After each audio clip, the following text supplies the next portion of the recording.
अस्सलाम वालेकुम। रहमत वॉइस वर्ल्ड में खुश आमदीद। दोस्तों, आज मैं आपको एक ऐसी कहानी बताने जा रही हूँ जिसे जानकर आपको एहसास होगा कि ज़िंदगी में कई बार आपने भी कई लोगों की मदद करने की कोशिश की, लेकिन उस मदद के बदले में वो नेकी उल्टा आपके ही गले पड़ गई। एक मालदार शख्स के पास आला नस्ल का घोड़ा था। एक दिन वो घोड़ा अचानक बीमार हो गया। इतना बीमार हुआ कि डॉक्टर को बुलाना पड़ा। जब डॉक्टर आया तो उसने देखा कि घोड़ा तो बिल्कुल सुस्त हो गया है। तो उसने घोड़े के मालिक से कहा कि मैं इसके लिए दवाई लिख देता हूँ, 10 दिन तक इसको लगातार ये दवाई देना। अगर ये फिर भी ठीक ना हो तो इसे मार देना। साथ ही एक बकरा भी बंधा हुआ था जो ये सब देख रहा था। दवाई खिलाई गई पर घोड़ा ना उठा। 3-4 दिन गुजर गए पर घोड़ा फिर भी ना उठा। तो बकरा उसके पास गया और बोला, थोड़ी कोशिश कर ले भाई, खुद से हिम्मत कर, खड़ा हो जा, वरना ये लोग तुझे मार देंगे। घोड़ा फिर भी ना उठा।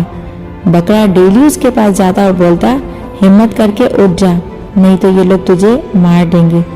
घोड़ा फिर भी ना उठता। 10 दिन पूरे होने को आए।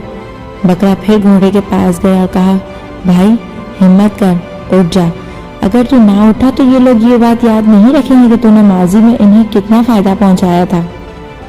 घोड़ा फिर भी ना उठा।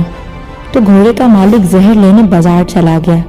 एक दफा फिर बकरा उसके पास गया और बोला, भाई देख, अब भी हिम्मत कर ले, उठ जा, खड़ा हो जा, नहीं तो ये लोग तुझे मार देंगे।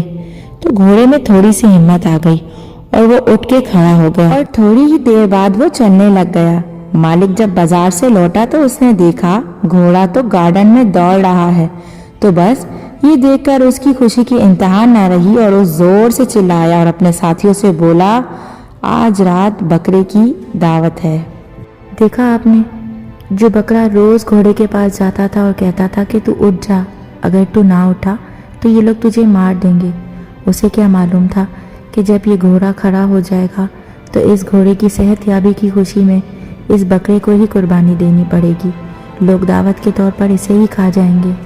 देखा आपने, अक्सर हम दूसरों की परवाह करते करते खुद की परवाह करना भूल जाते हैं।